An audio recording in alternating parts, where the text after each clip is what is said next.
नमस्कार, एबीपी गंगा में आपका स्वागत है। मैं हूं रोहित सिंह सावल और आप देख रहे हैं देश प्रदेश का सबसे दमदार शो बात तो चुभेगी। यूपी में नाम बदलने की मांग वाली सियासत अब नए मोड़ पर है।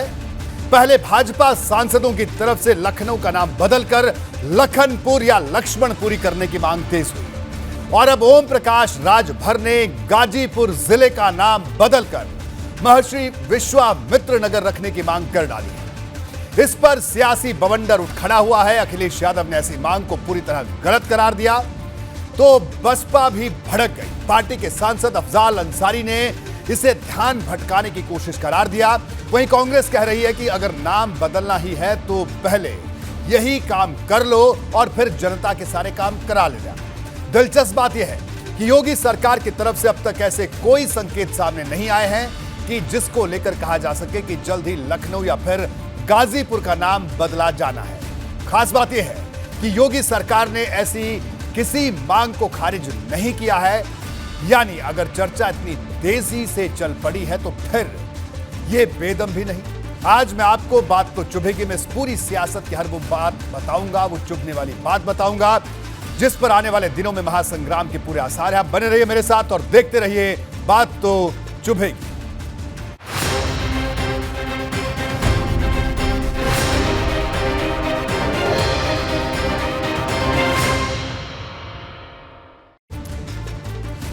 भाजपा सांसदों की नई मुहिम को कोई नेम चेंजर कार्ड कह रहा है तो कोई चुनावी लड़ाई का राम लखन वाला ट्रेलर। लेकिन यह तय है कि आने वाले दिनों में यह मुद्दा बड़ी भिड़ंत की धुरी साबित होने वाला है। आज इस पर हर दल की तरफ से चुभने वाले बयानों का जबरदस्त सिलसिला चल पड़ा।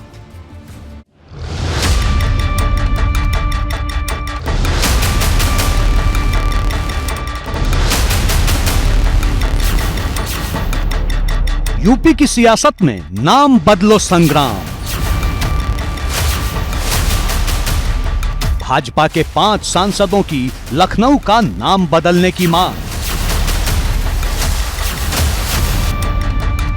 लखनऊ के लिए ऑपरेशन लक्ष्मणपुरी।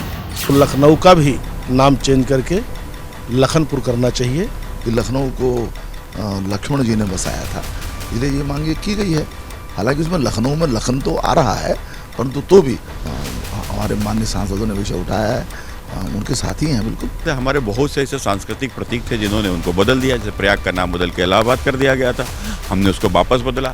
तो धीरे धीरे जो भी हमारी सांस्कृतिक पहचान है उसकी पुनर्स्थापना तो होनी ही चाहिए। इसमें हम लोग का हमारा पत्र तो सबसे आगे रहेगा। लखनऊ का नाम वास्तव में लक्ष्मणपुरी था, वो बदला जाना चाहिए और इसका पूरा देश और प्रदेश जो है स्वागत करेगा। भाजपा सांसदों की नई मुहिम पर भड़के अखिलेश। ये नाम बदलने से टेबल को टेबल कर दोगे, टेबल को कुर्सी क्या दोगे क्या? टेबल का काम तो उससे सामान रखने का है। लखनऊ राजधानी रहेगी ना। ये बीजेपी के लोग काम नहीं कर रहे हैं, केवल नाम बदल रहे हैं। विरोध किनारे भाजपा की तरफ से बड़े इशारे। लखनऊ के बारे में ये सर्वविदित है कि पहले वो लक्ष्मण नगरी ही थी। अब जैसा जैसा स्थितियां हैं उस अनुसार हम लोग आगे बढ़ रहे हैं। अब उनकी मांग पर विचार नहीं होगा, वो आगे उसके बारे में विचार किया जाएगा कि क्या करना। लखनऊ वाला एजेंडा गाजीपुर तक पहुंचा।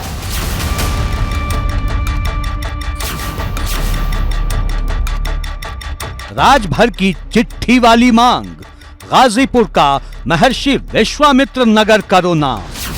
माननीय ओम प्रकाश राजभर जी ने गाजीपुर का नाम बदल करके विश्वामित्र नगर करने की बात किया। वो गाजीपुर का नाम गाजीपुर क्यों है? राजा सोहेल देव के नाम से क्यों नहीं जोड़ा गया उसका नाम? तो निश्चित रूप से ये जो भी हमारी गुलामी के जो भी ये प्रतीक हैं और जिनके कारण से हम आज भी हमारी मानसिकता में कहीं ना कहीं असर आता है, ऐसे प्रतीकों को अब समाप्त करने का समय आ गया है। लखनऊ से गाजीपुर तक नया जुबानी संग्राम। सबके लिए कुछ नए शगुफे छोड़े जा रहे हैं। हम तो ये कहते हैं कि नाम बदलने से किसी भी शहर का समस्या का समाधान क्या है। जिन सरकारों पे काम नहीं होता बताने को या जनता से जुड़े मुद्दे से जो ध्यान हटाना चाहते हैं वो नए नए मुद्दे छोड़ते रहते हैं। पिछले 5 साल में गिनाने के लिए उन सांसदों के पास कुछ है नहीं 4 साल में। अब जनता के बीच में जाना है, 2024 में चुनाव होने हैं फिर से। उन्होंने अपने क्षेत्रों में कोई काम नहीं किया है, तो उनको गिनाने के लिए कुछ एक काम चाहिए। भाजपा का नेम चेंजर कार्ड।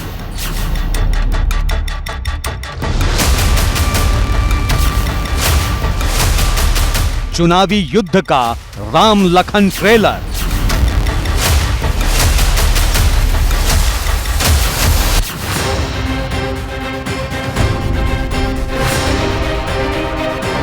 बात तो चुभेगी।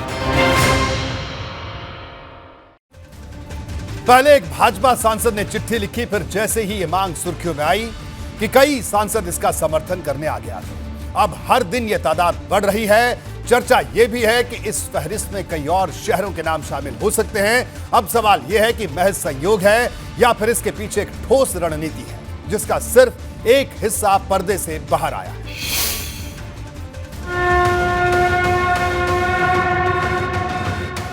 कहते हैं नाम में क्या रखा है, लेकिन यूपी की सियासत में इस वक्त नाम बदलो अभियान धुरी जैसा नजर आ रहा है। देखिए, लखनऊ ही नहीं, जितने ये मुगलिया प्रतीक चले आ रहे हैं जो हम लोग के देश को गुलाम बनाए। आप दिल्ली में भी देखिए, कई road, Lodhi road, Ibrahim road, क्या मतलब है? हमारे माननीय सांसदों ने विषय उठाया है, माननीय मुख्यमंत्री जी को लिखा है, माननीय प्रधानमंत्री जी को लिखा है, वो निर्णय करेंगे क्या इसके अंदर हो सकता है। ये नाम बदलने से टेबल को टेबल कर दोगे, टेबल को कुर्सी क्या दोगे क्या? टेबल का काम तो उससे सामान रखने का है। लखनऊ राजधानी रहेगी ना। ये बीजेपी के लोग काम नहीं कर रहे हैं, केवल नाम बदल रहे हैं। उत्तर प्रदेश की सरकार को एक बार तय कर लेना चाहिए कि किन किन शहरों के नाम बदलने हैं। एक झटके में सब बदल दें, उसके बाद फिर काम पर ध्यान दें, विकास पर ध्यान दें। शहरों के नाम बदलने से शहरों की न तो तहजीब बदलती है, न परंपरा बदलती है। भाजपा सांसदों की नई मांग पर विरोध का बवंडर उठ खड़ा हुआ है। नई सियासी लहर ये संकेत दे रही है कि राम राज्य वाली राजनीति अब लक्ष्मण तक पहुंच चुकी है। तभी तो लखनऊ का नाम बदलकर लक्ष्मण के नाम पर रखने की भाजपा सांसदों की मुहिम हर दिन तेज होती जा रही है। अब इसमें कुछ और नए नाम जोड़ चुके हैं। पहले संगम लाल गुप्ता और हरनाथ सिंह यादव ने ऐसी मांग शुरू की। अब इस मुहिम में सुब्रत पाठक से लेकर राजेंद्र अग्रवाल और विजय कुमार दुबे भी शामिल हो चुके हैं। तो इसमें बुराई क्या है? निश्चित रूप से लखनऊ को बसाने वाले ही भगवान लखन थे, तो उनके नाम से तो लखनऊ का नाम होना ही चाहिए। तो ये जितने मुगल के गुलामी के प्रतीक जो तुष्टकरण नीति पर इस देश में शासन किए 60 वर्ष लोग, अब ये बदलने का समय आ गया है। हाँ, तो ये हो सकता है। मैंने कहा ना कि अब अयोध्या राम के साथ जुड़ी हुई है, और अयोध्या केवल इस देश की नहीं, दुनिया के अंदर उसकी एक पहचान है। देश की पहचान जिन स्थानों से होती है उनमें अयोध्या एक है। भले सरकारी स्तर पर इस मांग को लेकर कुछ नहीं कहा गया है, लेकिन भाजपा के दिग्गज नेता लगातार इस मांग को आगे बढ़ा रहे हैं। इस पर विरोधी दलों ने भी अपनी जवाबी मोर्चाबंदी तेज कर दी है। अपने बयानों की वजह से सुर्खियों में छाए स्वामी प्रसाद मौर्य भी चुप न रह पाए। जब सरकार सभी मुद्दों पर फेल है, तो जनता का ध्यान भटकाने के लिए इसी प्रकार के अनाप शनाप बयानबाजी करते हैं। अगर लखनऊ का नाम बदलना ही है तो राजा लाखन पारसी के नाम पर क्यों नहीं? सपा कह रही है कि भगवान लक्ष्मण से किसी को दिक्कत नहीं। सवाल ये है कि सिर्फ नाम ही बदलेंगे या काम भी करेंगे। मुझे लगता है भगवान लक्ष्मण से किसी को कोई दिक्कत नहीं है, लेकिन भारतीय जनता पार्टी उत्तर प्रदेश में लगभग 6 साल पूरा करने जा रही है। आपने अपना कोई काम किया है जिसका नाम आप रख सकें? लोक भवन समाजवादी पार्टी ने बनाया, आपने अटल जी की मूर्ति लगा दी। समाजवादी पार्टी सवाल कर रही है कि आखिर नाम वाली लिस्ट भाजपा कितनी लंबी करेगी, या फिर इसी तरह नए नए शहरों के नाम आगे किए जाते रहेंगे और बिना ठोस दलील के नाम बदलो अभियान आगे बढ़ता रहेगा। लक्ष्मण जी से या किसी नाम से कोई विरोध नहीं है, लेकिन एक अंतहीन प्रक्रिया है। या तो कोई नया घटनाक्रम हो रहा हो, नई कोई परिस्थितियाँ उपजी हों, नई कोई बात हुई हो, तब मांग उठ रही हो। अब इसी तरह इतिहास में से चीज़ों को खोद खोद के लाना है तो आप रोज़ खोदिए।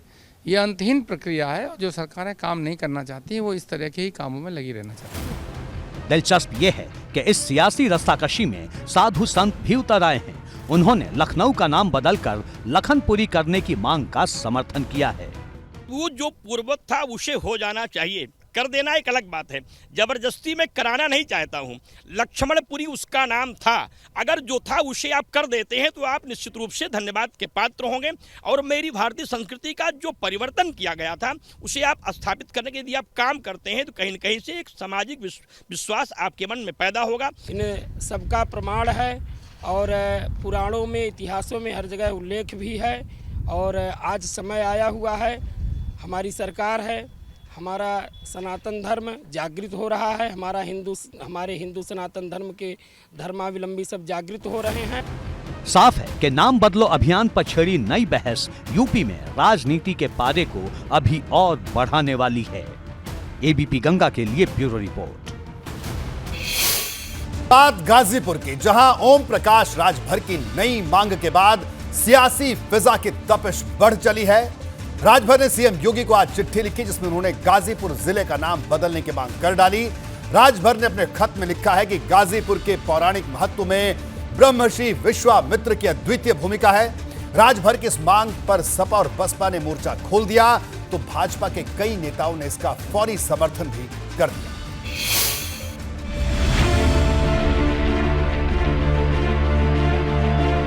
लखनऊ में माहौल गरमाया ही था कि नाम बदल संग्राम ने गाजीपुर में भी तपिश बढ़ा दी। वजह है सुभाषपा अध्यक्ष ओम प्रकाश राजभर की सीएम योगी के नाम लिखी गई ये चिट्ठी। चिट्ठी में मांग की गई है कि गाजीपुर जिले का नाम बदलकर ब्रह्मर्षि विश्वामित्र के नाम पर विश्वामित्र नगर कर दिया जाए। जी हां, शहर नहीं पूरे जिले का नाम बदलने की राजभर ने मांग कर डाली है। दलील है कि गाजीपुर के पौराणिक महत्व में महर्षि विश्वामित्र की अद्वितीय भूमिका है। कहीं जो हमारे इतिहास को मिटाने का प्रयास विदेशी आक्रांताओं ने किया, वो हमारी संस्कृति और सभ्यता के साथ खिलवाड़ करने का काम किया है। माननीय ओम प्रकाश राजभर जी ने गाजीपुर का नाम बदल करके विश्वामित्र नगर करने की बात किया है और बहराइच का नाम महाराजा सुहेलदेव राजभर करने का काम किया है। पहले भी हमने चिट्ठी लिखा है। सुभाषपा की तरफ से जैसे ही ये मांग बुलंद हुई, इसके ठीक बाद भाजपा की तरफ से समर्थन में सुर तेज हो गए। बिल्कुल ओम प्रकाश जी को बड़ा साधुवाद कि उन्होंने कम से कम इस बात को सोचा। वो गाजीपुर का नाम गाजीपुर क्यों है, राजा सुहेलदेव के नाम से क्यों नहीं जोड़ा गया उसका नाम। तो निश्चित रूप से ये जो भी हमारी गुलामी के जो भी ये प्रतीक हैं और जिनके कारण से हम आज भी हमारी मानसिकता में कहीं ना कहीं असर आता है, ऐसे प्रतीकों को अब समाप्त करने का समय आ गया है। हालांकि सरकार की तरफ से सिर्फ इतना कहा गया कि चिट्ठी पर गौर किया जाएगा। अच्छा है ओम प्रकाश राजभर जी अगर कोई पत्र दिए, अभी मुझे नहीं मिला, अगर मिलेगा। राजभर की इस मांग को भाजपा का समर्थन मिलते ही गाजीपुर की सियासत में भूचाल आ गया। गाजीपुर लोकसभा सीट से बसपा सांसद अफजाल अंसारी इस पर भड़क गए। गाजीपुर की समस्या है, गाजीपुर के नौजवान स्पोर्ट्स में दिलचस्पी रखते हैं और अपना मुकाम भी रखते हैं। गाजीपुर को एक स्पोर्ट्स कॉलेज क्यों नहीं दिया था? उस स्पोर्ट्स कॉलेज का जिसके नाम से आप शिलान्यास कर दो, उसके नाम से संबद्ध कर दो। गाजीपुर में नौजवानों की ये मांग है, छात्रों की ये मांग है कि हमें कुछ मत दो लेकिन हमें यूनिवर्सिटी दे दो, हम पढ़ सकें, हमारी बेटियां पढ़ सकें, हमारे नौजवान पढ़ सकें और अपने भविष्य का रास्ता तय कर सकें। 2017 में भी राजभर ने योगी सरकार में मंत्री रहने के दौरान गाजीपुर जिले का नाम बदलने की मांग की थी। अब सपा कह रही है कि राजभर भाजपा को खुश करने में जुटे हैं। मैंने आपसे कहा कि न गाजीपुर नया है, न ओम प्रकाश राजभर नए हैं, न विश्वामित्र जी नए हैं, न अब्दुल हमीद नए हैं, वो भी गाजीपुर के थे। तो प्रश्न ये है कि आप किस समय किस लिए कोई मांग उठा रहे हैं, इसका कोई तर्क होना चाहिए, वरना ये अंतहीन प्रक्रिया है। न किसी को विश्वामित्र जी से कोई परहेज है, न अब्दुल हमीद की देशभक्ति पे कोई सवाल है, न गाजीपुर से कोई समस्या है। उदयवीर सिंह ने तो यहाँ तक कह दिया कि भाजपा के साथ जाने को बेचैन राजभर कुछ भी करने पर आमादा है। ओम प्रकाश राजभर तय करें कि वो भाजपा के साथ हैं कि नहीं हैं, हम लोग क्या उनको। जो जनता के बीच में सवाल है भेदभाव और गैर बराबरी का, वो जनता के बीच में है, जनता उसका दंश झेल रही है, जो झेल रहे हैं वो जानते हैं। ओम प्रकाश राजभर केवल अखिलेश जी पर, समाजवादी पार्टी पर ही सवाल उठा सकते हैं, क्योंकि वो दरवाज़ा पीट रहे हैं भारतीय जनता पार्टी का, वह एंट्री मिल रही है, इसलिए भाजपा पे बोलने की उनकी क्षमता नहीं है। गाजीपुर के लिए ये नया नाम नहीं है। महर्षि विश्वामित्र के नाम से जिले में सरकारी मेडिकल कॉलेज की भी स्थापना हुई है। अक्टूबर 2021 में पीएम मोदी ने इसका उद्घाटन किया था। अब सबकी नजर इस बात पर है कि योगी सरकार ओम प्रकाश राजभर की इस मांग को कितनी अहमियत देती है। एबीपी गंगा के लिए ब्यूरो रिपोर्ट। बात करते हैं प्रधानमंत्री नरेंद्र मोदी की, जिन्होंने विपक्ष की एकजुटता पर आज चुभने वाला तंज कसा। दरअसल पीएम मोदी संसद में बोल रहे थे, जहां से उन्होंने विरोधियों पर ताबड़तोड़ हमले किए। इस बीच उन्होंने विपक्षी दलों की दोस्ती पर चुटकी भी ली। पीएम ने कहा विपक्ष को ईडी का शुक्रिया अदा करना चाहिए, क्योंकि ईडी की वजह से ही सारे विपक्षी दल एक मंच पर आए। जिस वक्त पीएम मोदी संसद में ये बयान दे रहे थे, उस वक्त अखिलेश यादव बुलंदशहर में एनसीपी प्रमुख शरद पवार के साथ एक कार्यक्रम में मौजूद थे। तुम्हारे पांव के नीचे कोई जमीन नहीं, तुम्हारे पांव के नीचे कोई जमीन नहीं। कमाल ये है कि फिर भी तुम्हें यकीन नहीं।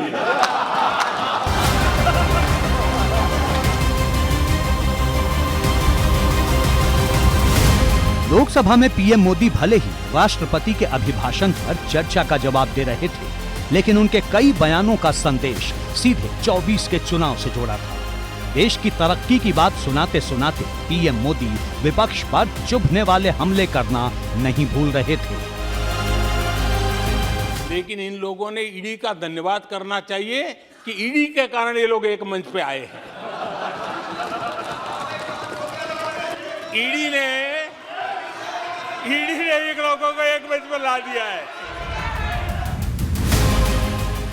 यानी प्रधानमंत्री को भी पता है कि 24 के चुनाव में विपक्षी एकजुटता का मंच तैयार हो सकता है।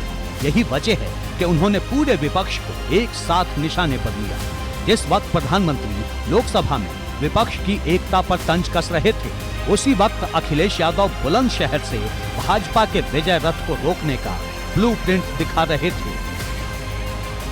और मुझे खुशी है इस बात की कि शरद पवार जी का प्रयास हमेशा रहा है कि एक विकल्प के रूप में कोई न कोई पार्टियां मिलकर के फ्रंट बनाएं, गठबंधन करें। और इस तरह के काम में मैं समझता हूं तेलंगाना के मुख्यमंत्री जी लगातार काम कर रहे हैं, ममता बनर्जी जी काम कर रही थी और वो अभी भी इस प्रयास में है, नीतीश जी भी इस प्रयास को कर रहे हैं। तो मुझे उम्मीद है कि जिस तरीके से भारतीय जनता पार्टी ने किसान व्यापारियों को निराश किया है और कुछ लोगों को मुनाफा कमाया है, आने वाले समय में जनता इनको हटा देगी। यानी संदेश साफ है, लोकसभा चुनाव में एक ऐसा गठबंधन नजर आ सकता है जो भाजपा को हराने की कोशिश करेगा। इसमें कांग्रेस की मौजूदगी रहेगी या नहीं, ये सवाल भले अंत तक बना रहेगा। लेकिन सीएम योगी पर दिए राहुल के बयान का समर्थन करके अखिलेश ने फिर से नई सुगबुगाहट पैदा कर दी है। राहुल गांधी जी कभी कभी तो ठीक कहते हैं और नहीं मैं मानता नहीं, मैं राहुल जी के लिए कह रहा हूँ। और अगर आप गूगल, एक मिनट देखिए, गूगल अगर आप करेंगे, क्योंकि ज़माना गूगल का है, ठग की परिभाषा बहुत अच्छी है और जो ठग की परिभाषा है वो उत्तर प्रदेश में हो रहा है। तो मैं समझता हूँ राहुल गांधी जी कभी कभी ठीक बोलते हैं। राहुल गांधी के साथ अखिलेश ने 2017 के विधानसभा चुनाव में नया प्रयोग किया था, जो बुरी तरह फेल साबित हुआ। अब चुनाव लोकसभा का है, ऐसे में नया समीकरण तैयार किया जा रहा है। कांग्रेस कहती है विपक्ष की एकजुटता ने पीएम मोदी को परेशान कर दिया है।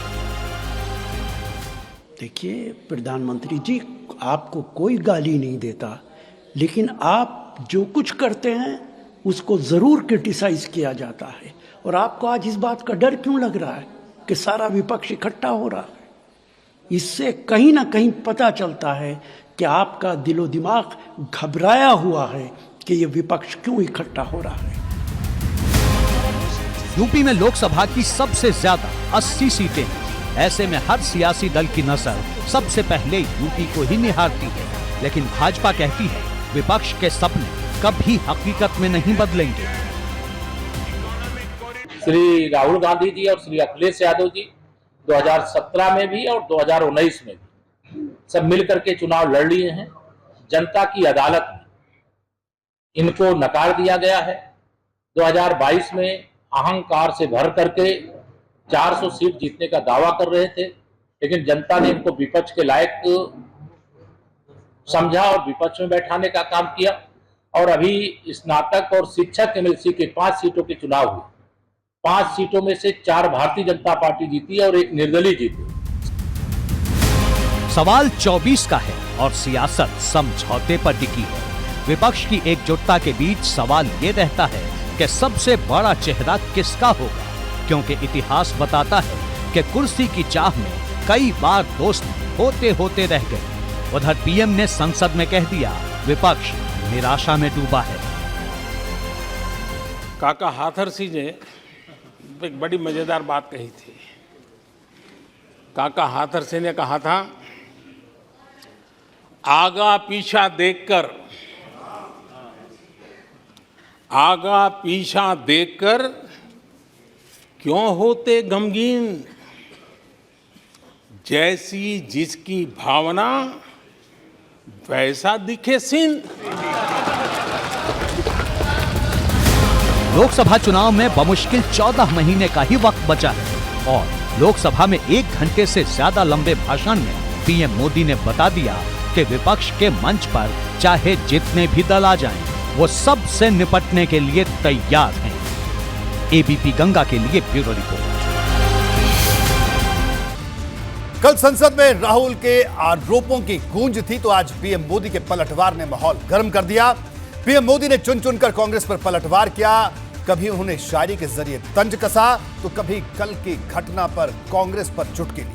करीब 1.5 घंटे के भाषण में पीएम मोदी ने इशारों इशारों में राहुल पर खूब सियासी तीर छोड़े। 4 से 14 आजादी के इतिहास में सबसे घोटालों का दशक। तमिलनाडु में, महाराष्ट्र, कर्नाटका, हिमाचल, कश्मीर, सब जगह अदानी अदानी अदानी अदानी अदानी। अडानी के सहारे राहुल ने संसद में सियासत का बही खाता खोला, तो पीएम मोदी ने सूद समेत हर एक आरोप पर चुभने वाला पलटवार किया। सबसे पहला पलटवार शायरी के अंदाज में था।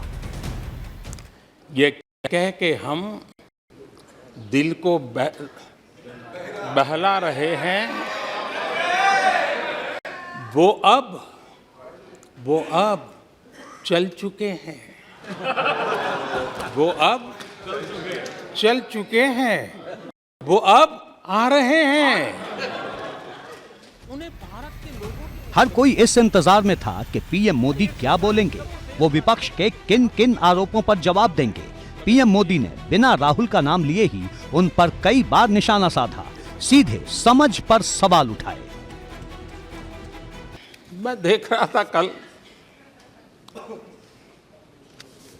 कुछ लोगों के भाषण के बाद पूरा इकोसिस्टम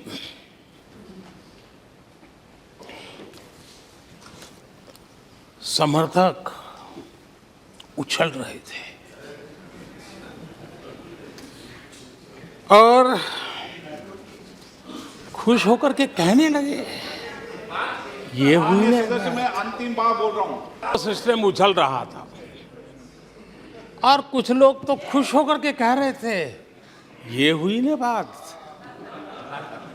बड़ा शायद नींद भी अच्छी आई होगी, शायद आज उठ भी नहीं पाए होंगे। पीएम मोदी ने अपने 9 साल के कार्यकाल की खूब तारीफ की, तमाम योजनाओं को गिनाया, संकल्प से सिद्धि की बात दोहराई। लेकिन जैसे ही हार्वर्ड यूनिवर्सिटी का नाम लेकर कांग्रेस पर हमला बोला, सदन गूंज उठा। और मुझे विश्वास है अध्यक्ष जी, मुझे विश्वास है भविष्य में कांग्रेस की बर्बादी पर सिर्फ हार्वर्ड नहीं, बड़े बड़े विश्वविद्यालयों में अध्ययन होना ही होना है और डुबाने वाले लोगों पर भी होने वाला है। ऐसा दिखे सीन। पीएम मोदी ने राहुल गांधी का नाम भले न लिया हो, लेकिन उनके बयानों के तीर बार बार राहुल की तरफ जा रहे थे। राहुल ने भारत जोड़ो यात्रा के दौरान कहा था कि भाजपा का कोई नेता कश्मीर में पैदल नहीं चल सकता। इस पर भी पीएम मोदी ने जबरदस्त तरीके से पलटवार किया।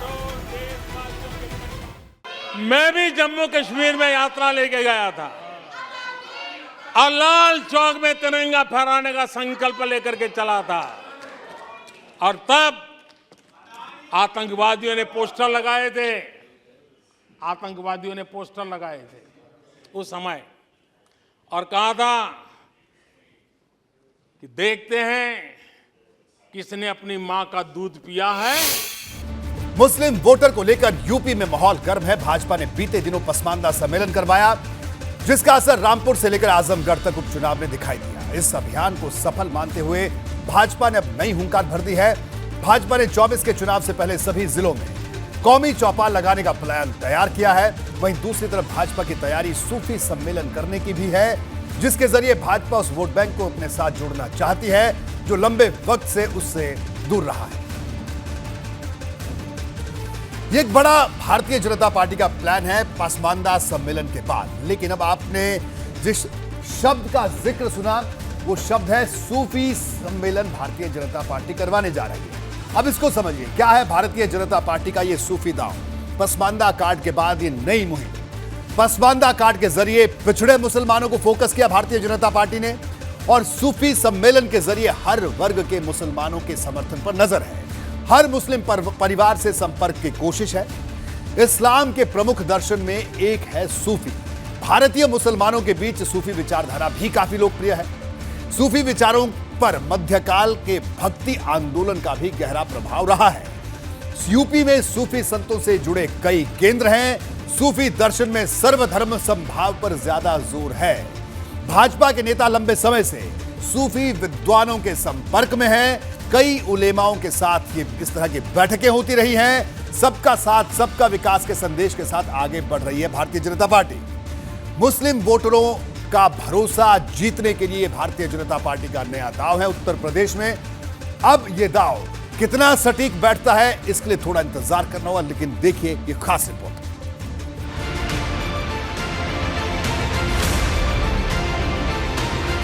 लोकसभा चुनाव में ये भाजपा की वो साइलेंट तैयारी है जो समाजवादी पार्टी के लिए चुभने वाला फैसला ला सकती है।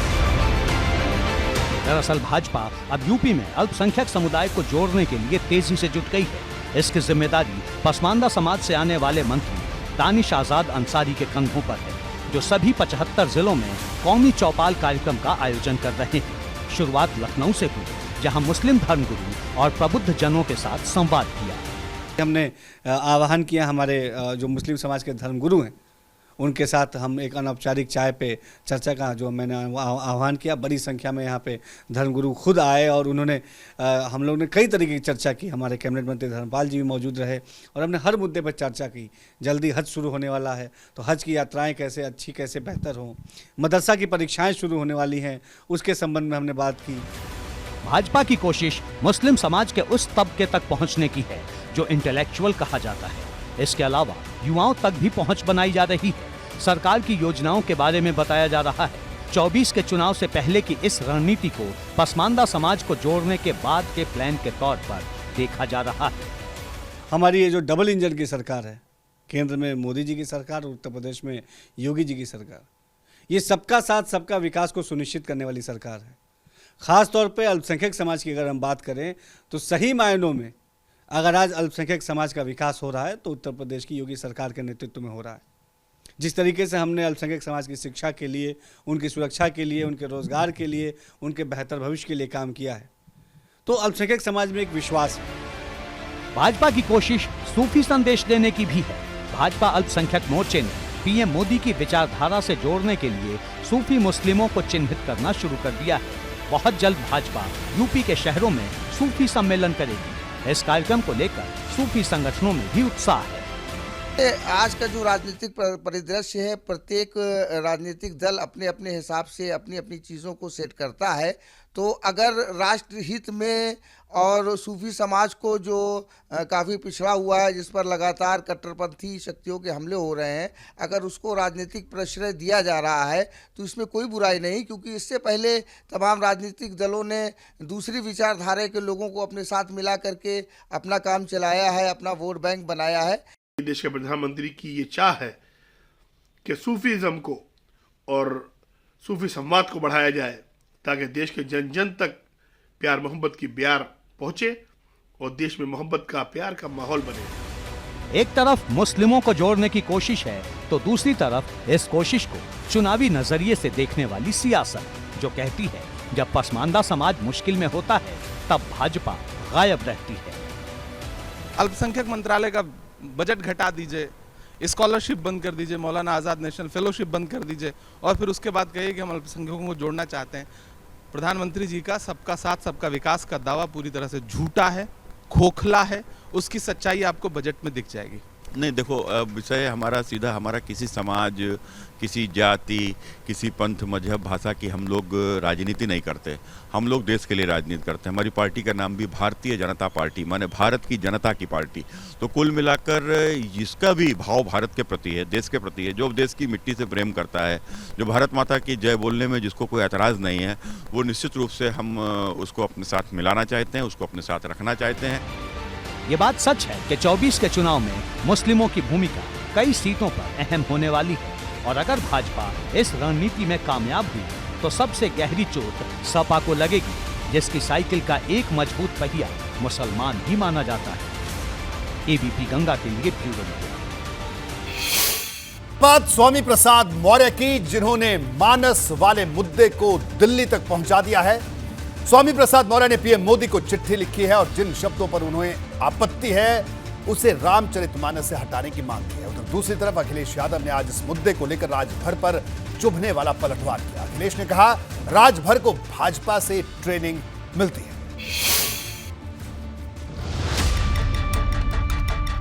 मानस के मुद्दे पर स्वामी प्रसाद मौर्य रुकने का नाम नहीं ले रहे। बुधवार को उन्होंने राष्ट्रपति और प्रधानमंत्री के नाम चिट्ठी लिखी और जिस चौपाई का विरोध हो रहा है उसे प्रतिबंधित करने की मांग उठा दी। हमें खुशी है कि जिन 97% आबादी क्षेत्र को घेरने वाले देश की महिलाओं, आदिवासियों, दलितों और पिछड़ों को अपमानित होने से बचाने, सम्मान की जिंदगी दिलाने के लिए मैं आवाज उठा रहा हूं। उस पर आप देश हमारे साथ खड़ा है। एक तरफ से स्वामी प्रसाद मौर्य ने मोर्चा खोला हुआ है तो दूसरी तरफ से अखिलेश यादव लगातार इस मुद्दे को तूल दे रहे हैं। 20 फरवरी से बजट सत्र की शुरुआत होनी है और अखिलेश ने साफ कर दिया है कि ये मुद्दा सदन में भी गूंजेगा। ये जो रामचरितमानस को लेकर के या धर्म को लेकर, भगवान को लेकर के, मैंने कई बार कहा कि हम समाजवादी लोग हर भगवान को मानते हैं, भगवान विष्णु के सभी अवतारों को मानते हैं और जितने भी ग्रंथ हैं उन सबको मानते हैं, लेकिन जो गलत है वो गलत है। इसीलिए मैंने कहा मुख्यमंत्री जी से अच्छा कोई व्यक्ति नहीं हो सकता। वो संविधान की शपथ लेके बैठे हैं, वो एक पीठ मठ से आए हैं, खुद को वो कहते हैं वो योगी हैं, तो उनसे अच्छा जवाब कोई नहीं दे सकता। इसलिए सदन में मैं उनसे जरूर जानना चाहूंगा कि शूद्र क्या है। एक तरफ मानस पर विवाद है तो दूसरी तरफ सियासी घमासान। ओपी राजभर ने इस मुद्दे को लेकर अखिलेश पर तंज कसा तो यूपी की राजनीति गर्मा गई। अखिलेश सिंह यादव वो कह रहे हैं हम शूद्र हैं, तो उनके घर के अंदर छतरी हैं, तो पहले तो वहां फैसला कर लें कि शूद्र की चलेगा कि छतरी का चलेगा। सवाल तो ये भी है। इसी नाते अखिलेश सिंह यादव, जब से ओपी राजभर का अखिलेश यादव से गठबंधन टूटा है, दोनों के बीच जबरदस्त खटास है। मुद्दा कोई भी हो, राजभर हमेशा अखिलेश के खिलाफ खड़े नजर आते हैं। अब अखिलेश ने कह दिया कि राजभर को भाजपा से ट्रेनिंग मिलती है। ओम प्रकाश राजभर ने बयान दिया है अखिलेश यादव घर के बाहर शूद्र हैं और घर में क्षत्रिय हैं, आपकी क्या अरे टिप्पणी है? कितनी अच्छी बात कही, बड़े जानकार लोग हैं। लगता है बीजेपी वाले अच्छी ट्रेनिंग दे रहे हैं दिन और रात में इनको। ओम प्रकाश राजभर तय करें कि वो भाजपा के साथ हैं कि नहीं हैं। हम लोग क्या उनको, जो जनता के बीच में सवाल है भेदभाव और गैर बराबरी का, वो जनता के बीच में है। जनता उसका दंश झेल रही है, जो झेल रहे हैं वो जानते हैं। ओम प्रकाश राजभर केवल अखिलेश जी पर, समाजवादी पार्टी पर ही सवाल उठा सकते हैं, क्योंकि वो दरवाज़ा पीट रहे हैं भारतीय जनता पार्टी का, वह एंट्री मिल रही है, इसलिए भाजपा पे बोलने की उनकी क्षमता नहीं है। यानी एक तरफ सियासत है तो दूसरी तरफ मानस का वो मुद्दा जिसे सपा सामाजिक बताकर 24 की चढ़ाई में जुटी है। स्वामी प्रसाद मौर्य के प्रधानमंत्री को पत्र लिखने के बाद ये मुद्दा दिल्ली तक पहुंच चुका है और लखनऊ की सियासत और ज्यादा उबाल मार रही है। स्वामी प्रसाद जी की कोई हैसियत नहीं कि कोई भी बयान दे या कोई पत्र लिखे। ये सब कुछ अगर कोई कर रहा है तो श्री अखिलेश यादव जी और सैफई परिवार कर रहा है। वो समाज की जो एकता है, समाज की जो ताकत है, उस ताकत से घबरा गए। ये लोग नहीं चाहते हैं कि गरीब को पक्का घर मिले, गरीब के घर में भी शौचालय हो, गरीब के घर में भी पीने का शुद्ध पानी मिल जाए। समाजवादी पार्टी के नेता जनता का ध्यान जो विकास की योजनाएं चल रही हैं उससे भटकाने का प्रयास कर रही है। ये समाजवादी पार्टी केवल तुष्टीकरण की राजनीति करके आगे बढ़ी, परिवारवाद की राजनीति पे आगे बढ़ी। भाजपा का कोई नेता इस मुद्दे पर मुखर है तो कोई चुप्पी से काम चला रहा है। बेबी रानी मौर्य ने इस विवाद पर कुछ भी कहने से मना कर दिया। स्वामी प्रसाद मौर्य ने प्रधानमंत्री, कुल मिलाकर बात यह है कि मानस के मुद्दे पर सियासत गर्म है।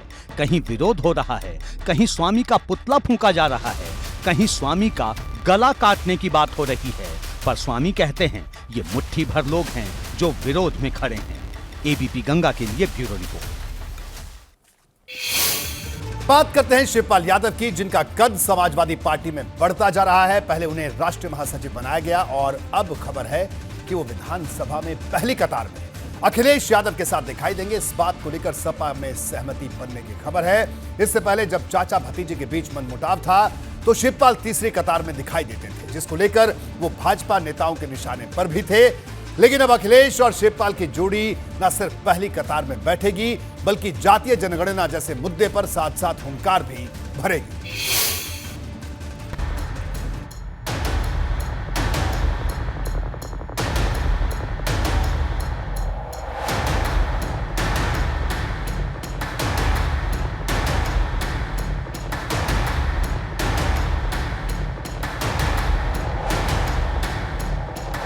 शिवपाल यादव का समाजवादी पार्टी में कद बढ़ा तो ये सवाल बड़ा हो गया कि क्या जो दूरी चाचा भतीजे के बीच सदन में दिखाई देती थी वो भी खत्म हो जाएगी। यात्रा साथ साथ आपकी भी चल रही, हमारी भी चल रही है, लेकिन अंतर यही है हम साथ साथ भी हैं और पास पास भी हैं। लेकिन आप साथ साथ तो हैं लेकिन पास पास तो हैं लेकिन साथ साथ नहीं हैं, यही अंतर है। दरअसल शिवपाल यादव सपा के सिंबल पर ही विधायक बने, लेकिन उनकी कुर्सी तीसरी कतार में थी। हालांकि अब जब 20 फरवरी से बजट सत्र शुरू होगा तो लंबे वक्त बाद अखिलेश और शिवपाल साथ साथ आगे वाली सीट पर बैठे नजर आएंगे। यानी जो दूरी सड़क पर खत्म हुई है वो सदन के भीतर भी खत्म हुई नजर आएगी।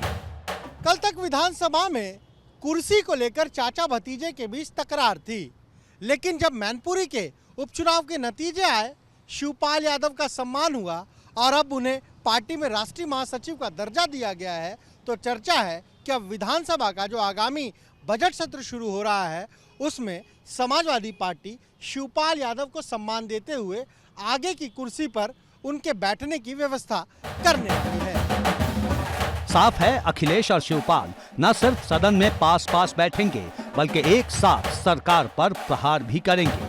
और बजट सत्र में दो बड़े मुद्दे होने वाले हैं। पहला मुद्दा होगा शूद्र विवाद का और दूसरा जातीय जनगणना का, जिसके संकेत सांसद डिंपल यादव ने मंगलवार को लोकसभा में भाषण देकर ही दे दिए थे। यानी जातीय जनगणना के मुद्दे पर सपा पूरी तरह से आक्रामक नजर आने वाली है और इसकी जिम्मेदारी भी अखिलेश यादव ने उन्हीं स्वामी प्रसाद मौर्य के कंधे पर रखी है, जो मानस विवाद के बाद से ही सुर्खियों में है।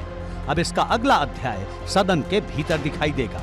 समाजवादी पार्टी जातीय जनगणना के मुद्दे पर रणनीति तैयार कर रही है सपा अध्यक्ष अखिलेश यादव खुद इस मुद्दे की अगुवाई करने वाले हैं। इस मुद्दे के जरिए समाजवादी पार्टी 24 के चुनाव को साधने की कोशिश करेगी। सपा की कोशिश गैर यादव ओबीसी और दलित वोटर को अपने साथ जोड़ने की है। सपा नेता अलग अलग मंचों से लगातार जातीय जनगणना की मांग कर रहे हैं। सपा का लक्ष्य सीधा है, विधानसभा चुनाव में वोटों का जो अंतर रह गया उसे वो अति पिछड़ों और दलितों के सहारे भरना चाहती है। अखिलेश यादव 9 और 10 फरवरी को गाजीपुर, बलिया और वाराणसी के दौरे पर रहने वाले हैं। माना जा रहा है कि यहीं से वो जातीय जनगणना से जुड़े अभियान को हरी झंडी दिखाएंगे। एबीपी गंगा के लिए ब्यूरो रिपोर्ट। उत्तर प्रदेश में ग्लोबल इन्वेस्टर समिट के साथ विकास की एक नई इबारत लिखने का दावा हो रहा है। 10 फरवरी को प्रधानमंत्री नरेंद्र मोदी लखनऊ के डिफेंस एक्सपो ग्राउंड में ग्लोबल इन्वेस्टर समिट का उद्घाटन करेंगे। 3 दिन तक चलने वाली इस समिट के लिए अब तक 22 लाख करोड़ से ज्यादा के निवेश प्रस्ताव आ चुके हैं। देश विदेश के निवेशक इस समिट में शामिल होने वाले हैं, जिसके लिए खास तैयारियां की जा रही हैं। लेकिन विपक्ष आज भी पिछली बार हुए समिट का हिसाब मांग रहा है।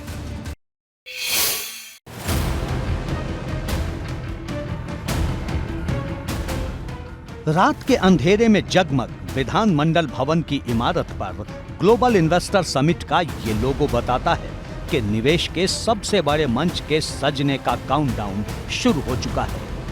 लखनऊ में ग्लोबल इन्वेस्टर समिट के लिए जो इनॉग्रल हॉल तैयार किया गया है, वहां एक साथ 10,000 लोग इस भव्य आयोजन के साक्षी बनेंगे।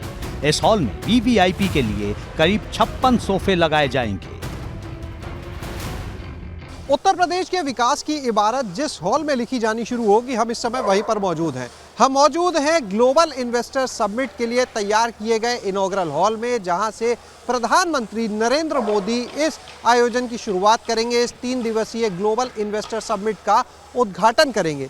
तो अब हम आपको उस हॉल के बारे में बताएंगे, उस हॉल की तस्वीरें दिखाएंगे। सबसे पहली तस्वीर आप देख सकते हैं, ये सामने की तरफ जो मंच तैयार किया गया है, इसी मंच पर प्रधानमंत्री नरेंद्र मोदी मौजूद रहेंगे और इस समिट का उद्घाटन किया जाएगा। लगातार यहाँ पर तैयारियों को फाइनल टच दिया जा रहा है।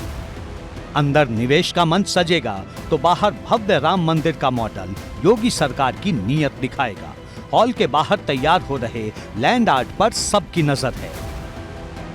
और खास चीज जो इस हॉल के सामने, इनॉग्रल हॉल के सामने देखने को मिल रही है, वो है एक सैंड आर्ट की प्रस्तुति। यहाँ पर सैंड आर्ट ये बनाई जा रही है, जो आर्टिस्ट हैं वो बना रहे हैं इसको, और इस सैंड आर्ट पर दिखेगा भव्य राम मंदिर। इस सैंड आर्ट पर दिखेगी उत्तर प्रदेश की पहचान, यानी ODOP, 1 डिस्ट्रिक्ट 1 प्रोडक्ट। और आप देखिए इस समय भी आर्टिस्ट जो हैं वो इन चीज़ों को बना रहे हैं। हमारे कैमरा सहयोगी प्रमोद ये तस्वीरें आपको दिखा रहे हैं कि कितना अच्छा, कितनी अच्छी कलाकारी यहाँ पर देखने को मिल रही है। प्रधानमंत्री नरेंद्र मोदी सबसे पहले प्रदर्शनी स्थल पर जाएंगे। यहाँ कुल 11 हॉल तैयार किए गए हैं। खास बात यह है कि इन हॉल के नाम अलग अलग नदियों के नाम पर रखे गए हैं, जैसे गंगा, यमुना, सरयू, राप्ती, सोन। इन हॉल में अलग अलग विभागों की प्रदर्शनी के साथ ही अन्य देशों के स्टॉल भी होंगे। विभागों की प्रदर्शनी की बात करें तो यहाँ HAL, प्रदेश के अलग अलग विकास प्राधिकरण समेत अन्य विभागों ने अपनी अपनी तैयारी की है। हम इस समय उस जगह पर मौजूद हैं जहां पर ग्लोबल इन्वेस्टर समिट का आयोजन होगा। डिफेंस एक्सपो ग्राउंड के नाम से ये जगह मशहूर है, और यहां पर हमारे पीछे वो गेट है जिसे हम मेन गेट कह सकते हैं, क्योंकि यहां से अंदर जाने पर ही बाएं हाथ पर इनॉग्रल हॉल है, यानी वो जगह जहां पर इस ग्लोबल इन्वेस्टर समिट का उद्घाटन होगा, उद्घाटन सत्र का आयोजन होगा। खुद प्रधानमंत्री नरेंद्र मोदी उस कार्यक्रम में शामिल होंगे। और अगर हम बात करें तो इस गेट के बाहर जहां जहां भी हमें पंडाल नजर आते हैं, उनके साथ ही में नजर आ रहे हैं अलग अलग देशों के झंडे भी। ग्लोबल इन्वेस्टर समिट की तैयारी इस कदर चल रही है कि सरकार ने विभागों के क्लास A और B कैटेगरी के अधिकारियों की छुट्टी पर रोक लगा दी है। उधर सवाल सियासत का भी है, जो अभी तक पिछले समिट का ही हिसाब मांग रही है। कि लगभग 2 करोड़ रुपए का इन्वेस्टमेंट आ रहा है शिक्षा के क्षेत्र में, उसका ये सरकार प्रचार कर रही है। जो सरकार 20 लाख करोड़ से ज़्यादा का टारगेट फिक्स कर रही हो, क्या इतना उनको MOU हो रहा है या इन्वेस्टमेंट आने के MOU हो रहे हैं, वो शिक्षा के क्षेत्र में 2 करोड़ रुपए का प्रचार कर रहे हो, इससे ज़्यादा दुर्भाग्य और निराशाजनक कुछ नहीं हो सकता। ये बीजेपी के लोग बताएं कि पहले जो एमओयू हुए थे वो कितने ज़मीन पर उतरे। हम लोग जब स्वीडन गए हुए थे तो वहाँ पर भी उन्होंने चक्कर कि कागज़ में छपी हुई अगर मोमबत्ती से रोशनी नहीं होती, तो मैं ये कहता हूँ कि आँख मूंद लेने से सूरज की रोशनी कम नहीं होती। इनको मैंने कहा कि 2 एयरपोर्ट संचालित थे केवल। सरकार का दावा है कि पहले कार्यकाल में जो इन्वेस्टर समिट हुआ था उसमें 4 लाख करोड़ का निवेश धरातल पर उतर चुका है और इस बार लक्ष्य 17 लाख करोड़ का था जो 23 लाख करोड़ तक पहुंच चुका है। एबीपी गंगा के लिए लखनऊ से शैलेश अरोड़ा के साथ ब्यूरो रिपोर्ट।